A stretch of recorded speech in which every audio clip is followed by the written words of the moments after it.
नमस्कार दर्शकों, मैं हूं नाविका कुमार और आप जुड़ रहे हैं मेरे साथ सवाल पब्लिक का शो पर।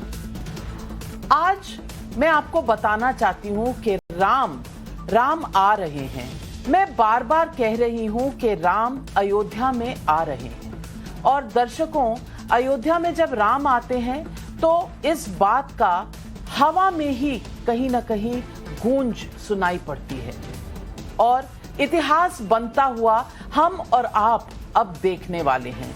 लेकिन माहौल देखिए कि जब राम आने वाले हैं उसी समय दो मुख्यमंत्रियों पर जेल जाने की तलवार लटक रही है। दिल्ली के मुख्यमंत्री अरविंद केजरीवाल ईडी के समन को गलत ठहरा रहे हैं। आज तीसरी बार वो ईडी के सामने पेश नहीं हुए। वहीं झारखंड के मुख्यमंत्री हेमंत सोरेन 7 बार समन टाल चुके हैं। अब कहा जा रहा है कि बचने का रास्ता नहीं दिख रहा तो अपनी पत्नी को कुर्सी सौंपने की तैयारी में जी जान से जुटे हुए हैं। दूसरी तरफ अयोध्या में तैयारी जोरों पर है।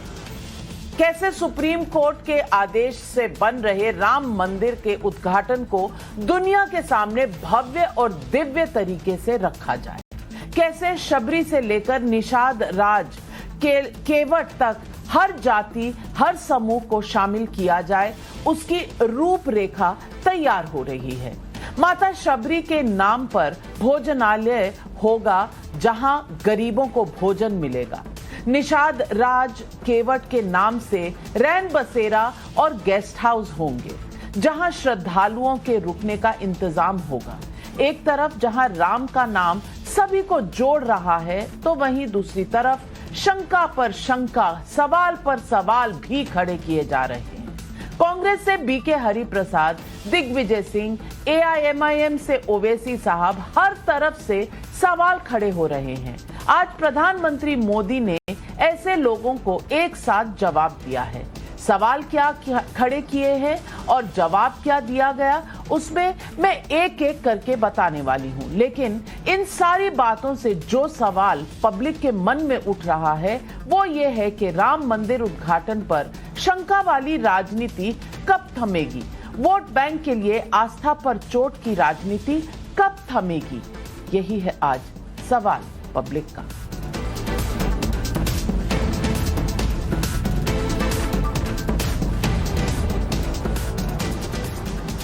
दर्शकों, इस देश में दो राम कहानी साथ साथ चल रही है। एक राम कहानी सत्ता पक्ष की, दूसरी राम कहानी विपक्ष की है। सत्ता पक्ष भव्य दिव्य राम मंदिर को तराशने और उसे दिखाने में लगा हुआ है। दूसरी तरफ विपक्ष खुरच खुरच कर नमक छिड़कता दिख रहा है। मैं ये क्यों कह रही हूं, उसके लिए कुछ पॉइंट्स आपके सामने रखना चाहती हूं। नंबर 1, राम मंदिर के उद्घाटन पर गोधरा कांड जैसा कुछ दोहराने की आशंका है। यह कांग्रेस नेता बीके हरिप्रसाद का बयान है। सवाल 2 जो है, अपराधी भगवा ओढ़कर हिंदू हिंदू चिल्लाने लगे तो बीजेपी बचाने आ जाती है। कार सेवकों पर 3 दशक बाद केस खोलने पर कर्नाटक के सीएम सिद्धारमैया ने बयान दिया है। तीसरा पॉइंट, 500 साल बाद मनुवाद की वापसी हो रही है। कांग्रेस के पूर्व सांसद उदित राज का बयान भी आया है। चौथा पॉइंट, हमने 500 साल पुरानी अपनी मस्जिद खो दी, अपनी ताकत बरकरार रखिए, ओवैसी साहब का बयान। राम लल्ला की पुरानी मूर्ति की प्राण प्रतिष्ठा क्यों नहीं हो रही, नई मूर्तियां क्यों लग रही हैं, दिग्विजय सिंह का बयान।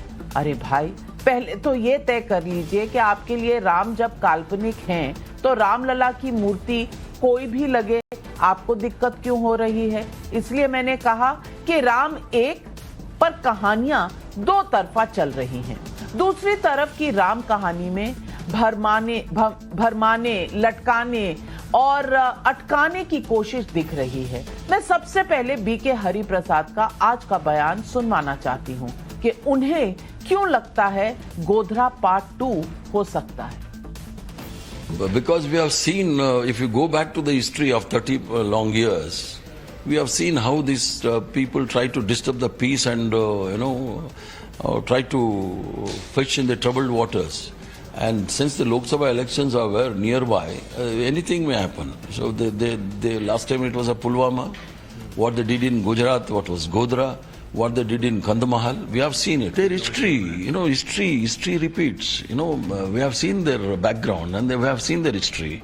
Whenever they are in crisis, they provoke all kind of this. दर्शकों, गोधरा कांड इस देश के सामाजिक ताने बाने पर एक काला धब्बा है। ये क्यों हुआ और इसका रिएक्शन क्या हुआ, मैं उसमें नहीं जाना चाहती, लेकिन राजनेता उसे भूलने भी नहीं देना चाहते। बीके हरिप्रसाद का बयान पहला नहीं है, ऐसी आशंका शिवसेना उद्धव गुट की तरफ से पहले भी उठाई गई है। मैं सिर्फ ये कहना चाहती हूं कि अगर किसी के पास कोई ऐसा स्पेसिफिक इंटेलिजेंस इनपुट है तो उसे सुरक्षा एजेंसियों को देना चाहिए, लेकिन ऐसा नहीं हो रहा। डर और भ्रम जरूर फैलाया जा रहा है। शिवसेना का भ्रम और धर्म संकट खुद उसके मुखपत्र सामना में दिख रहा है, जहां उसने राम और कांग्रेस को लेकर मरहम लगाने की कोशिश की है। क्या लिखा है वो देखिए। कांग्रेस ने भी देश में हिंदू संस्कृति के विकास और संरक्षण में समान रूप से योगदान दिया है। ये कौन कह रहा है? शिवसेना। बाला साहब ठाकरे आज क्या सोच रहे होंगे? शायद उद्धव ठाकरे को इसका अनुमान लगाना चाहिए। कांग्रेस की आत्मा हिंदू ही है। राम राज्य की संकल्पना महात्मा गांधी ने की थी। शिवसेना के जितने ही कांग्रेस का भी राम से नाता है। अगर राम मंदिर समारोह के उद्घाटन के लिए कांग्रेस को विशेष निमंत्रण है तो राजनीतिक मतभेदों को किनारे रखकर कांग्रेस को भी अयोध्या में जाना चाहिए। उसमें गलत क्या है, ये सामना कह रहा है। दूसरी तरफ राम को लेकर शिवसेना उद्धव गुट का कंफ्यूजन ये है कि इंडी गठबंधन में शामिल होने के बाद अब उसे अपने उस वोट बैंक की चिंता है जिसका कोर हिंदुत्व ही रहा है, जिसके समर्थकों की लंबी लिस्ट कार सेवकों की रही है। आज वही शिवसेना अपने नए राजनीतिक साथी को ये नहीं समझा पा रही कि कार सेवकों पर 3 दशक पुराना केस क्यों खोल रहे हो भाई।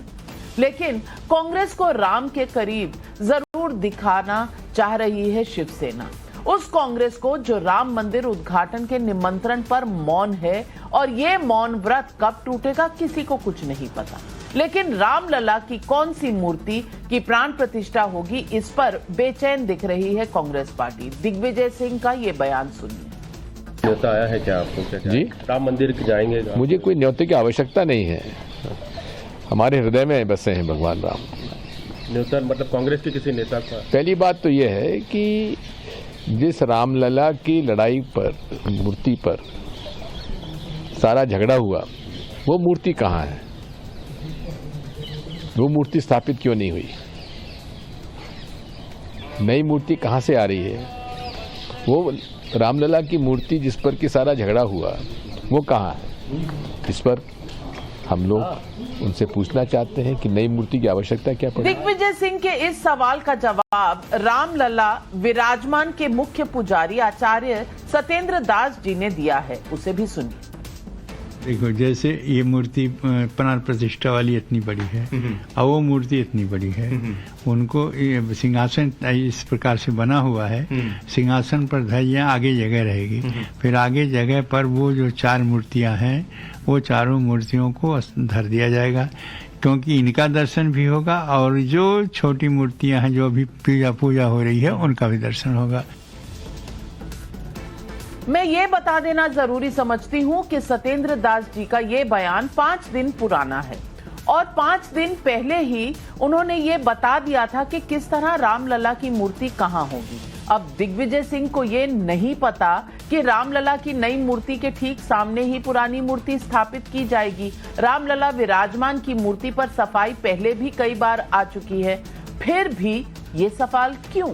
ऐसे में आज केरल की धरती से प्रधानमंत्री ने एक साथ सबको जवाब दे दिया। क्या कहा, अब वो सुनना। इंडी गठबंधन हमारी आस्था पर चोट करता है। इन्होंने मंदिरों को, हमारे त्योहारों को भी लूट का माध्यम बना दिया है। त्रिशूलपुरम के साथ जिस प्रकार की राजनीति की जा रही है वो दुर्भाग्यपूर्ण है। सबरीमाला में भी जिस प्रकार की अव्यवस्था सामने आई है, उससे भी श्रद्धालुओं को बहुत असुविधा आई है। भाजपा जब सबका साथ सबका विकास की बात करती है तो इसमें सबकी आस्था का सम्मान भी शामिल है। तो आज पब्लिक पूछ रही है सवाल, क्या गोधरा कांड जैसी साजिश की बात कर लोगों को राम मंदिर उद्घाटन से पहले डराने की कोशिश हो रही है? सवाल नंबर 2 जो पब्लिक पूछ रही है, राम जिनके लिए काल्पनिक थे वो रामलला की मूर्ति को लेकर विवाद क्यों खड़ा कर रहे हैं? सवाल नंबर 3, ओवैसी जैसे नेताओं पर राम मंदिर को लेकर मुस्लिम पक्ष को वोट बैंक के लिए उकसाने का आरोप क्या सही है? यही है आज सवाल पब्लिक का।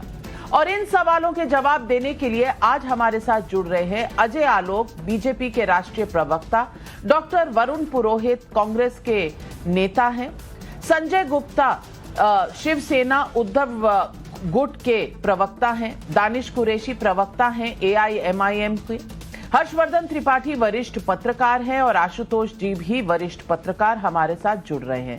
पहला सवाल वरुण पुरोहित जी आपसे, अगर ये लगता है या शिवसेना को या कांग्रेस को कि गोधरा जैसा कुछ होने वाला है, तो इसके आपके पास कोई फैक्चुअल इनपुट्स हैं तो आप सरकार को, एजेंसियों को क्यों नहीं देते?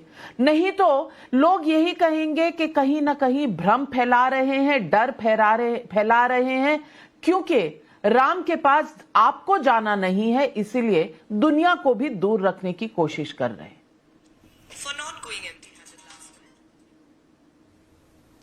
नाविका जी, आपको बहुत बहुत बधाई। आपका वैसे तो आपका इतना एलिवेशन है, इतना इकबाल है सब जगह, लेकिन आपका प्रमोशन हुआ है तो उसके लिए बधाई देता हूं, आपको प्रणाम करता हूं।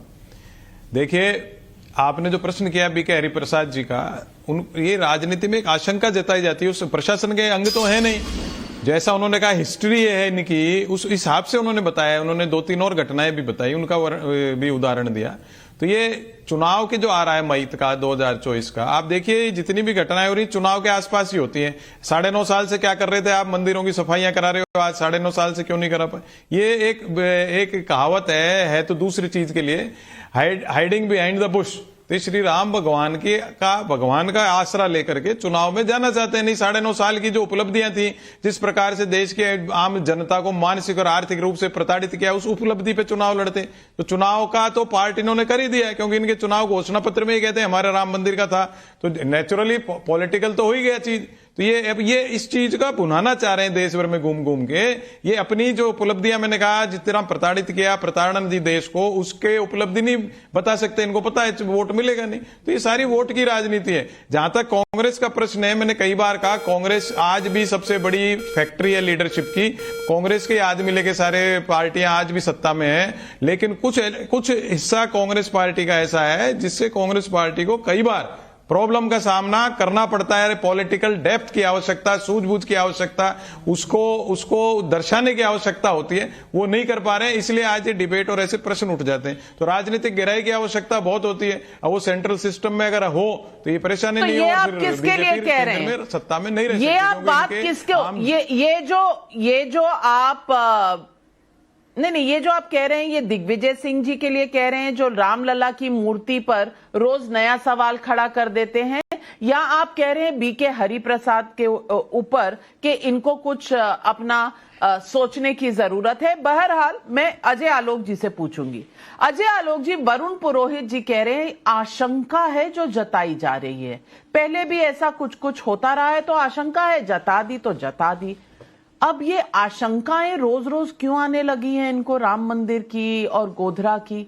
नंबर 1। और नंबर 2, दूसरी तरफ रामलला की प्राण प्रतिष्ठा, पुरानी मूर्ति, नई मूर्ति, ये इस तरह की कंट्रोवर्सी खड़ा करने के लिए दिग्विजय सिंह को ऐसी कौन सी जरूरत पड़ गई? जब जाना ही नहीं जिस गली, तो उस गली में इतनी चिंता करनी क्यों? और तीसरी बात, वरुण पुरोहित जी कह रहे हैं कि ये तो राम का नाम लेकर चुनाव में जाना चाहते हैं, तो क्या प्रभु का नाम लेकर कोई भी शुभ कार्य करना अनुचित है क्या?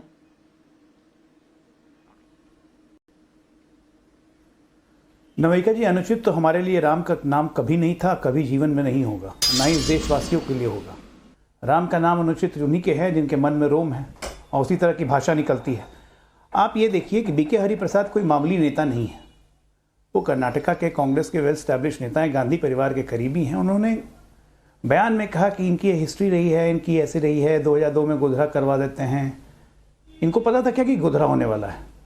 इनको पता था बीके हरिप्रसाद को कि गोधरा होने वाला है और कार सेवकों की हत्या की जाएगी और उन्हें जिंदा जला दिया जाएगा।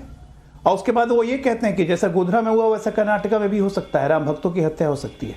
मतलब अभी से राम भक्तों की हत्या की भी कल्पना करने लगे हैं ये। मतलब मानसिक विकृता की एक सीमा होती है। ठीक कहा वरुण जी ने, पॉलिटिकल डेप्थ। तो वरुण जी, ये बात तो सबसे पहले गांधी परिवार में सिखाइए ना। इस पीढ़ी की जो गांधी परिवार है उसमें पॉलिटिकल डेप्थ क्या, वो शैलो वाटर से आज तक कभी बाहर ही नहीं गए। आप पॉलिटिकल डेप्थ की बात कर रहे हैं। और जब आस्था जहां पे आ जाए तो वहां पे पॉलिटिकल डेप्थ होता है। ये भी एक अच्छी सोच है कि बात मेरे आस्था की हो रही है, वहां हम पॉलिटिकल डेप्थ की बात करें। किसी और की आस्था पे पॉलिटिकल डेप्थ क्यों नहीं दिखाते हैं? या दिखाए कांग्रेस, किसी और की आस्था पे पॉलिटिकल डेप्थ दिखाए। आपको तो हमेशा पॉलिटिकल डेप्थ सिर्फ हिंदुओं ही की आस्था पे दिखाई देती है। कभी किसी को रामलला की मंदिर मूर्ति पे प्रश्न उठाने लगेंगे, कभी मतलब ठेका ले रखा है आप लोगों ने कि हिंदू धर्म को रोज दिन अपमानित कैसे करो, सनातन धर्म को कोरोना कैसे बोलो, सनातन धर्म को नष्ट कैसे करना है। एक आदमी उस पर स्टैंड नहीं लेता है, कोई कुछ बोलता नहीं है। खड़गे साहब, प्रियंक खड़गे, आपके खड़गे साहब प्रेसिडेंट कहते हैं कि मोदी आ जाएगा तो सनातन का राज आ जाएगा। ऐसे तमाम तरह के हैं जहां पे ये साबित होता है कि कांग्रेस हिंदू विरोधी हो चुकी है। अब मुझे आश्चर्य लगता है ये कि इसके बावजूद भी 52-54 सीटें आ जाती हैं आप लोग को इस देश में रह के। हिंदू विरोधी सेंटिमेंट्स को आप जिस तरह से लगाते हैं इसका कोई हिसाब किताब नहीं है। और दूसरी बात कि चुनाव के समय हमें राम याद आते हैं। अरे हमें तो स्थापना के समय राम याद थे। जब से आरएसएस बना, जब से जनसंघ बना, तब से राम चल रहे हैं। हमारे लिए राम गए कब थे? और हमारे लिए राम कभी जाएंगे भी नहीं, यहाँ इस देशवासियों के लिए जाएंगे। पथ से भटक आप गए हैं। कांग्रेस को अब वापस अपने 1950-40 के फॉर्म में आना पड़ेगा, नहीं तो आने वाले 10 साल में साफ हो जाइएगा। अगर इसी तरह से गांधी परिवार की राम विरोधी, हिंदू विरोधी मानसिकता को फॉलो करते रहे तो कुछ ना होने वाला है। जहां करोड़ों लोगों की आस्था जुड़ी है। दूसरी बात मैं नविका जी कहता हूं कि ये लोग ये कह रहे हैं कि सबको घुमाने ले जा रहे हैं। भाई किसने आपको मना किया था? अगर भारतीय जनता पार्टी ये टारगेट कर रही है कि 22 मार्च के बाद 23 जनवरी से लेके 20 मार्च तक, जब तक आचार संहिता नहीं होती है, हम रोज दिन 50,000 से 1 लाख लोगों को ले जाएंगे, हम व्यवस्था करेंगे। मैं कहता हूं बाकी राजनीतिक दल को किसने मना किया नहीं ले जाने के लिए? आप भी ले जाइए ना भाई। आप क्यों नहीं ले आते? आपको राम से एलर्जी क्यों है? आप ले जाइए उनको दर्शन करवाने के लिए। मना किया है भारतीय जनता पार्टी भुना रही है, भुना रही है। अरे भुना नहीं है, सवाल आपने उठाया और मैं संजय गुप्ता जी से जवाब लूंगी। साल के संघर्षों का अर्थ है। और संजय गुप्ता जी, मैं आपसे यही पूछना चाहती हूं, आज सामना में जब लिखा जाता है कि कांग्रेस हिंदूवादी पार्टी है, तो जरा कभी बाला साहब ठाकरे को सुन लीजिए। आजकल तो यूट्यूब पर सारे बयान मिल जाते हैं। अब ये कौन सी शिवसेना है? इस पार्टी का नाम क्या है? अस्तित्व क्या है? आइडियोलॉजी क्या है? क्योंकि अब इन्हें कांग्रेस पार्टी लगने लग गई है कि ये हिंदुओं के साथ है। ये आपकी मजबूरी है या आप जिस दलदल में फंसे हैं, जहां आप राम के भी नहीं हो पा रहे हैं, कांग्रेस के भी नहीं हो पा रहे हैं, ये कौन सी दुविधा है जो इस वक्त जकड़े हुई है शिवसेना उद्धव गुट को?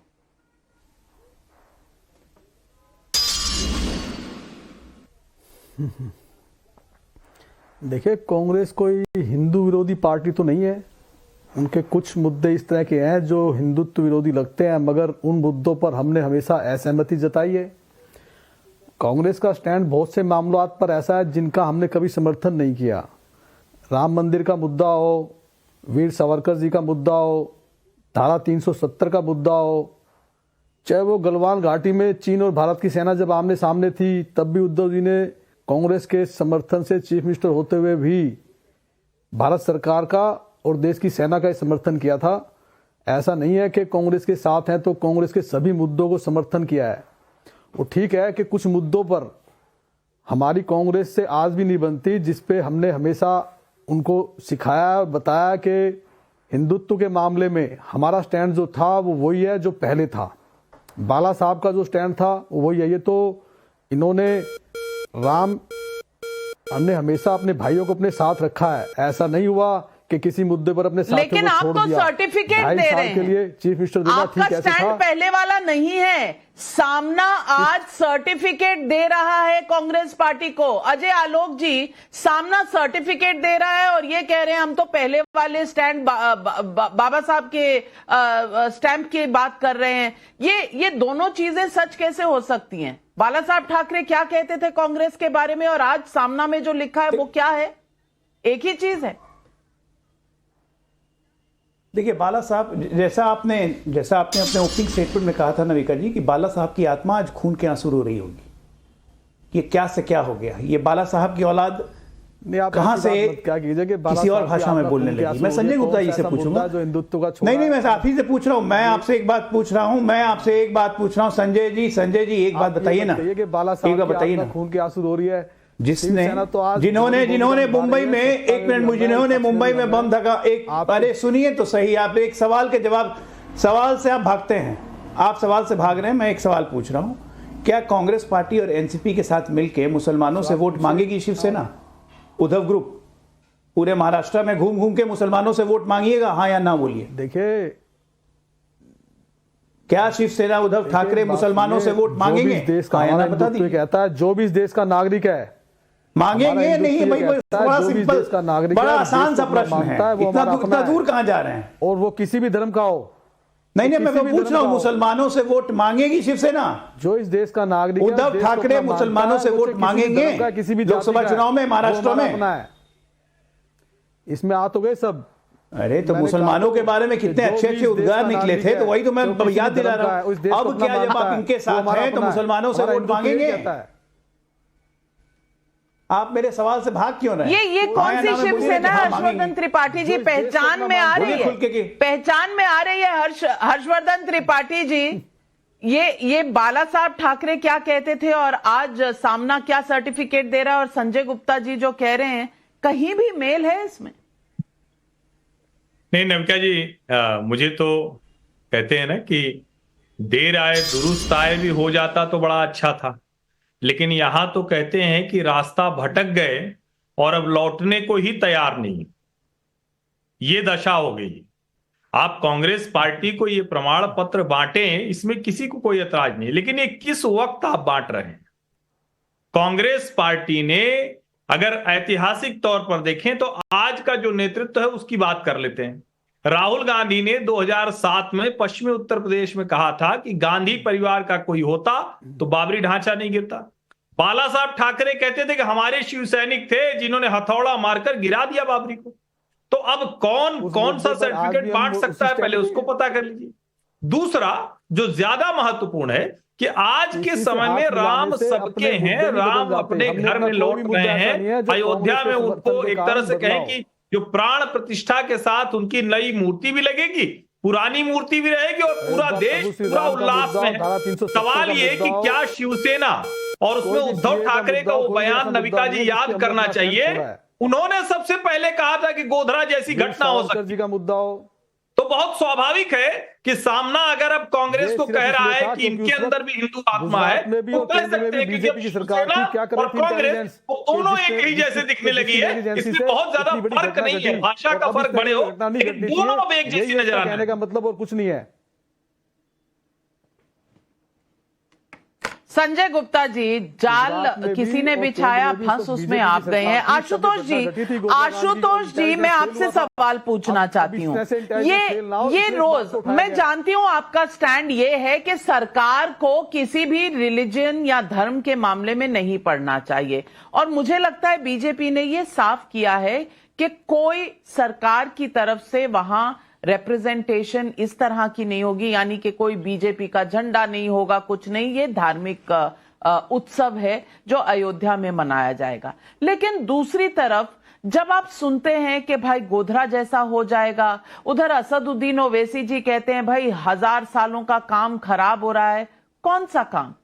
कौन सा काम खराब हो रहा है जो इस 1000 सालों की बात कर रहे हैं असद उद्दीन ओवैसी, और ये बार बार गोधरा जैसा कुछ ना हो जाए ये कहना कहीं आशंका फैलाना, कहीं डर फैलाने की बात तो नहीं? क्या ये सब बस यूं ही ठीक है?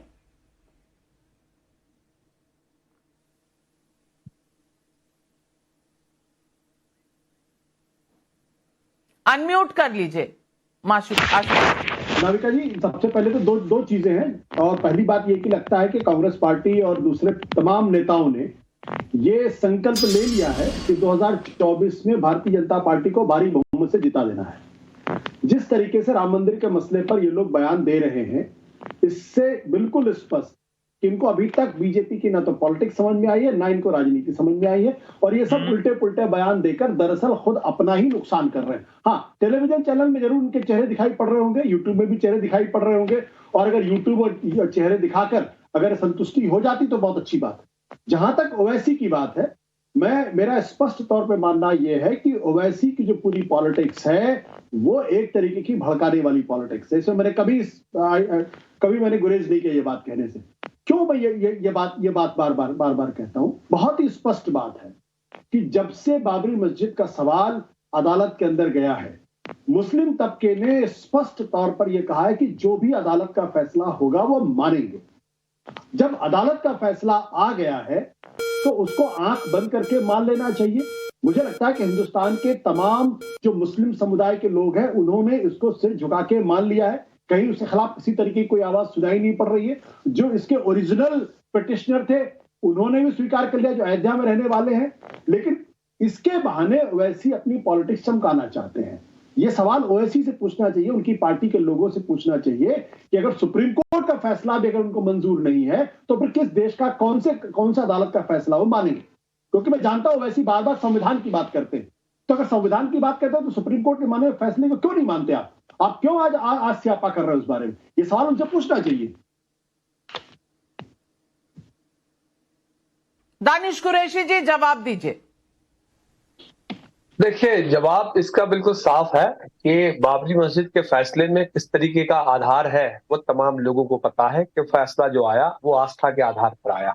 क्या देश में फैसला आस्थाओं के आधार पर हुआ है या क्या अदालत में होता है? किसी भी अदालत में उसको वो किया जा सकता है। ये तो हो गई वो बात जिसकी वो जजमेंट की बात कर रहे हैं। लेकिन दूसरे नंबर की बात जो उन्होंने कही, जिसपे बड़ा मर्म और तर्क आज उन्होंने बात करके रखी है कि क्या 25-30 हजार मस्जिदों को जो निशाना बनाने की कोशिश है, क्या मोदी जी इस पर प्लेसेस ऑफ वर्शिप एक्ट की बात पर कुछ वो जवाब देंगे? उस पर उन्होंने अभी तक कोई जवाब नहीं दिया। भारतीय जनता पार्टी के लोग तमाम उस पर भाषणबाजी कर रहे हैं, लेकिन सवाल ये है कि आज देखिए आप दिल्ली की जो मस्जिद है, सुनहरी मस्जिद, चाहे वो हो चाहे उसके अलावा की दूसरी मस्जिद हो, रोज एक नया शगुफा खोलकर देश में धर्म के आधार पर राजनीति करना, तो मुझे लगता है कि ये देश को एक अलग रास्ते पर ले जाने की कोशिश चल रही है। वो आपके सामने है, और कहां ले जाना चाहते हैं ये लोग देश के लोगों को, ये समझ से परे। रोज सुबह आज एक नई बात आ गई कि अब सीए आने वाला है। दिक्कत यह है कि देश की जो मूल परिस्थितियां हैं, जो प्रॉब्लम्स हैं मुल्क के, उस पर बात करने के बजाय आपको ये प्रॉब्लम आपकी ये चिंता है कि पड़ोस के मुल्क में क्या हो रहा है। अरे देश में आप देखिए, देश में कल हड़ताल रात के आधी रात को खत्म हुई है। ये परिस्थितियां हैं। भारतीय जनता पार्टी की दिक्कत क्या है? पहले वो कानून बना लेती है, बाद में तो जनमत लेने के लिए बाहर निकलती है। जब बाहर निकलती है तो उसको विड्रॉ करना पड़ता है। तो ये जो पॉलिसी है, आपके पास आ रही हूं, लेकिन हर्षवर्धन त्रिपाठी जी, सबसे पहले मेरा सवाल ये है कि क्या सुप्रीम कोर्ट ने सिर्फ आस्था के बेस पर अपना वर्डिक्ट दिया है?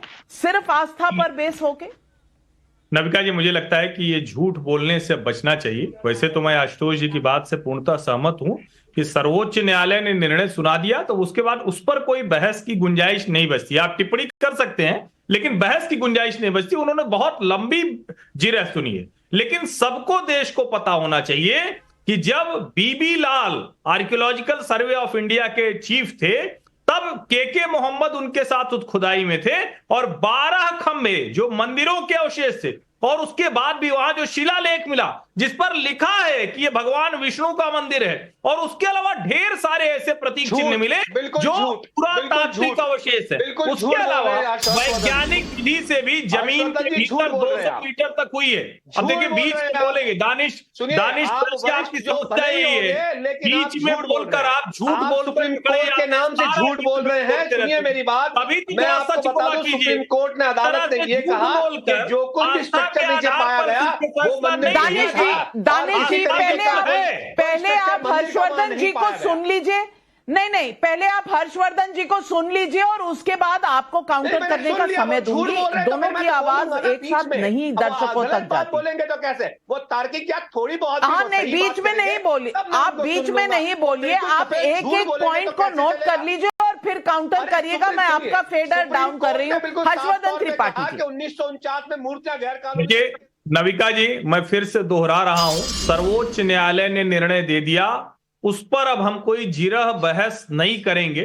लेकिन ये झूठ हमेशा के लिए दफन किया जाना चाहिए कि ये सिर्फ और सिर्फ आस्था के आधार पर है। निश्चित तौर पर राम में हम सबकी आस्था है और ये आस्था इस देश के मुसलमानों की भी होनी चाहिए थी, क्योंकि मुसलमान भी पहले सब हिंदू ही थे और उन्हें यह मान लेना चाहिए था कि राम की जन्मभूमि पर कोई भी मस्जिद नहीं हो सकती है। लेकिन वो नहीं माने, बहुत लंबी लड़ाई लड़ी, हिंदुओं को बहुसंख्यक होने के बाद उनके आराध्य के पूजा का अवसर नहीं मिला, वो सीखचों में रहे। जैसे किसी अपराधी को जेल में रखा जाता है, वैसे इस देश में सेकुलरिज्म के नाम पर सरकारों ने भगवान राम को, रामलला विराजमान को सीखचों में रखा।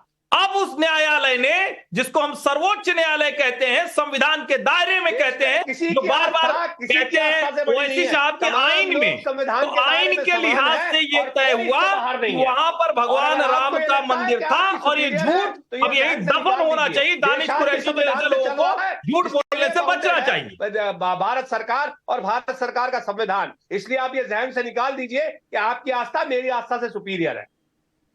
नहीं, फिर आपने आइन, मैं उसी जो आइन की बात करते हैं ना, संविधान की बात करते हैं, मैं ये कभी भी नहीं मानने को तैयार हूं कि मेरी आस्था आपकी आस्था से सुपीरियर है या किसी और की आस्था इसमें कंपटीशन आस्था का नहीं है। दानिश कुरैशी भाई, ये किसी ने कहा भी नहीं है। दानिश कुरैशी जी, बात सिर्फ इतनी है कि क्या आप देश के, नहीं कोई नहीं कह रहा, आप चाहते हैं कि दुनिया में ये मैसेज जाए कि हिंदू चाह रहा है कि उनकी आस्था सुपीरियर है मुसलमान की आस्था से, ऐसा कह कोई नहीं रहा, बशर्ते आप जरूर कहना चाह रहे हैं कि मैं रिप्रेजेंटेटिव हूं सारे मुसलमानों का और मुसलमानों को ये एक्सेप्ट नहीं करने दूंगा। आस्था के लिए आपको उससे अलग होने की जरूरत नहीं है। आप अपनी भी आस्था मुझ पर थोप देंगे तो ये कितना मुनासिब है? यही तो बात है अजय आलोक जी, जिस पर आज प्रधानमंत्री जी ने कहा है। यही बात है जिस पर आज प्रधानमंत्री जी ने कहा है अजय आलोक जी कि सुप्रीम कोर्ट का वर्डिक्ट आया है, फिर भी मानेंगे नहीं क्योंकि इनकी आस्था है, ऐसा दानिश कुरैशी कह रहे हैं। और प्रधानमंत्री ने कहा है कि सुप्रीम कोर्ट के वर्डिक्ट के बाद भी आप आस्था पर चोट पहुंचाते चले जा रहे हैं। क्या यही कॉमन मिनिमम प्रोग्राम है इंडिया गठबंधन का? ये इस सवाल का कोई जवाब नहीं दे रहा। देखिए प्रधानमंत्री जी ने जो कहा नविका जी बिल्कुल सही कहा है। ये दानिश कुरैशी तो अभी सेकुलरिज्म के तालाब में नई आई हुई मछली हैं। इस सेकुलरिज्म के तालाब को तो गंदा करने वाली वरुण पुरोहित जी की पार्टी कांग्रेस पार्टी है। आप ये बताइए, अभी रिलीजन की सुपीरियरिटी की बात हो रही थी, बीच में नहीं बोलिए ना भाई, मैं आपके बीच में नहीं बोला, उससे बात करिए। मैं बिल्कुल शालीनता से ही बात कर रहा हूँ, हर हफ्ते पे मत लीजिए, आप डाइवर्ट कर रहे हैं बातों को, आप डाइवर्ट मत कीजिए। भाषा का आप इस्तेमाल कर रहे हैं। अरे मैंने बोला सेकुलरिज्म के तालाब में नहीं आई हुई मछली है, तो कौन सी गलत बोल दिया मैंने? ये क्या भाषा है? मतलब आप सेकुलरिज्म के तालाब में नई मछली आए तो कौन सी मैंने बोल दी? कितनी गंदगी? मेरी जो भाषा मेरी भाषा है, मेरी भाषा भी आप सिखाइएगा, मुझे थोपिएगा और उसका सुपीरियरिटी कहेंगे, उसका रिलीजियस सुपीरियरिटी बताता हूँ। नविका जी ऐसे कोई डिबेट का मतलब नहीं है, बिना मतलब का चिल्ला रहे हैं, इस समय याद करते हैं, मुझे इन पे नहीं बोलना है। जो गंद फैला रखी है, मैं कांग्रेस पार्टी को बताना चाहता हूँ कैसे किया गया है। दानिश कुरैशी जी, दानिश कुरैशी जी, आप सबके ऊपर बोलेंगे तो कुछ समझ नहीं आएगा। आप नाविका जी सुन भाषा गलत क्यों इस्तेमाल कर रहे हैं? उनको प्रॉब्लम है तो दानिश कुरैशी की मुखालिफत करें, कोई प्रॉब्लम नहीं है, लेकिन वो अछली मछली की बात करेंगे वो गलत है। अरे मुझे आपसे कोई प्रॉब्लम नहीं है भाई, आप बोलते रहिए ना। मछली कोई बुरा शब्द नहीं है, अभी रिलीजियस बुरा शब्द नहीं है। मछली है, बीजेपी के तालाब की मछली है जो गंद फैला रही है, ये वो है। अरे भैया आप जो एक चलिए जवाब देते हैं। आपने सवाल पूछा, अजय आलोक जी जवाब दे रहे हैं, आपका फेडर डाउन।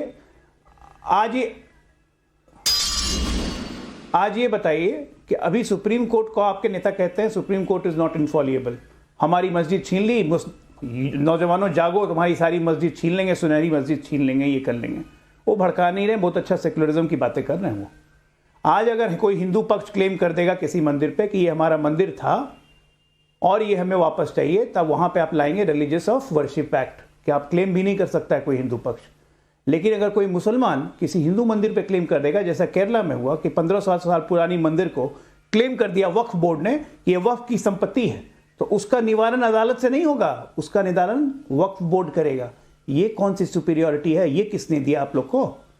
इसी बात की तो हम मुखालफत कर रहे हैं। क्या आप हमारे साथ हैं उस मामले में? प्लेसेस ऑफ वर्शिप एक्ट सिर्फ हिंदुओं के लिए, मुसलमानों के लिए नहीं।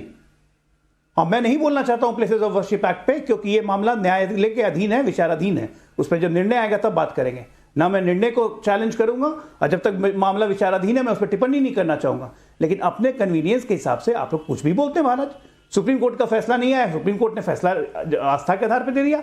सुप्रीम कोर्ट में कोई मामला विचाराधीन है, पब्लिक भी सवाल पूछ रही है और पब्लिक के कई सवाल आ रहे हैं। वरुण पुरोहित जी आपसे पूछना चाहूंगी। श्रीकांत पराशर का बेंगलुरु से सवाल है, बीके हरिप्रसाद गोधरा की बात करके कहीं किसी विशेष समुदाय को भड़काने की कोशिश तो नहीं कर रहे?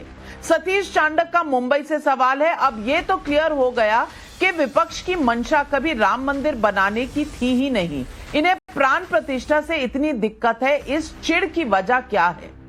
शिशिर घाटपांडे भोपाल से पूछ रहे हैं, प्रभु राम को काल्पनिक बताया, राम के खिलाफ वकीलों की फौज खड़ी कर दी, अब वही लोग राम मंदिर उद्घाटन के न्योते पर हंगामा खड़ा कर रहे हैं, इसे क्या कहा जाएगा?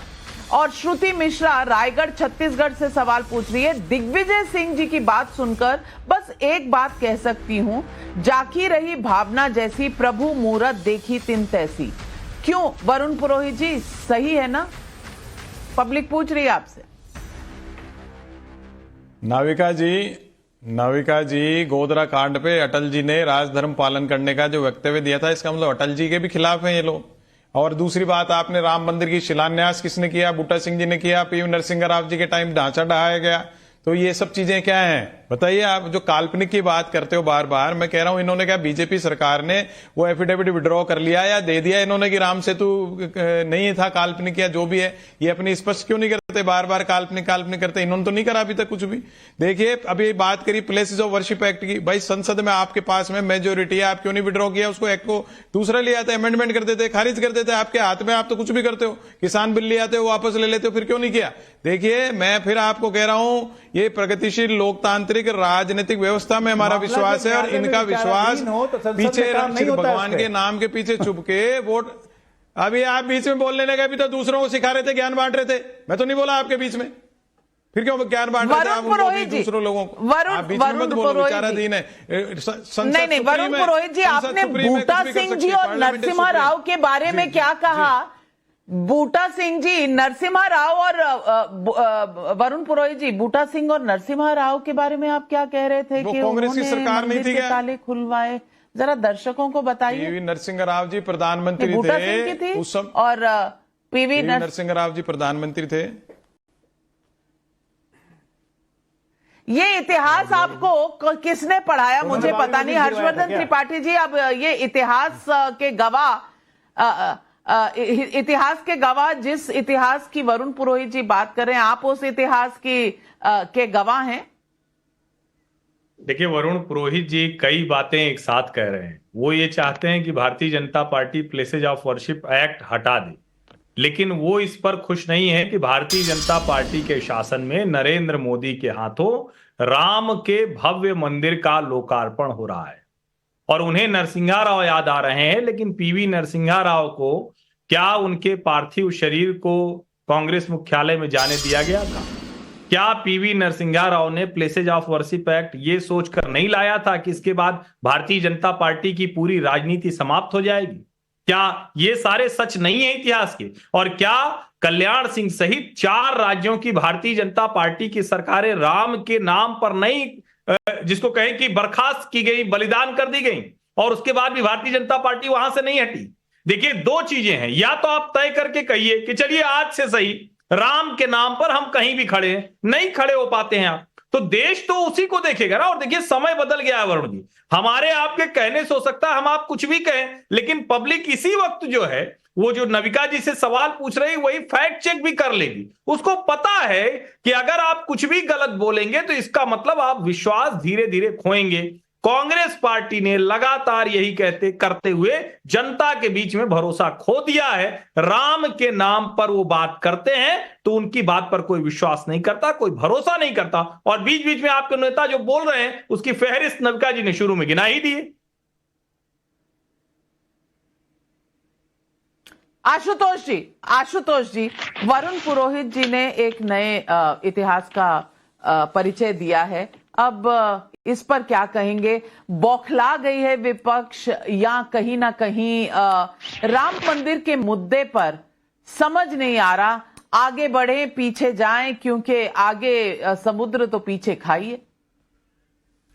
ना आगे समुद्र है और ना पीछे खाई है। दरअसल वरुण पुरोहित जी जो बात कह रहे हैं उसमें थोड़ी सी सच्चाई भी है, क्योंकि जब रामलला प्रकट हुए उस वक्त कांग्रेस पार्टी की सरकार थी 1947-48 के आसपास। जब ताला खुला उस वक्त भी कांग्रेस पार्टी की सरकार थी। जब शिलान्यास हुआ तब भी कांग्रेस पार्टी की सरकार थी। अगर कांग्रेस पार्टी बिना किसी दुविधा में पड़े हुए अगर डंके की चोट पर कहे कि हाँ हम राम मंदिर के साथ हैं, दरअसल उसकी डिलेमा इसी बात को लेकर है कि ना तो वो कह पा रही कि राम मंदिर के साथ है, ना वो उसका विरोध कर पा रही है, क्योंकि जब विरोध करने में उसको लगता है कि उसका सेकुलरिज्म खतरे में पड़ जाएगा और उसका साथ जाने में उनको कुछ और चीजों को समझ में आ रही है।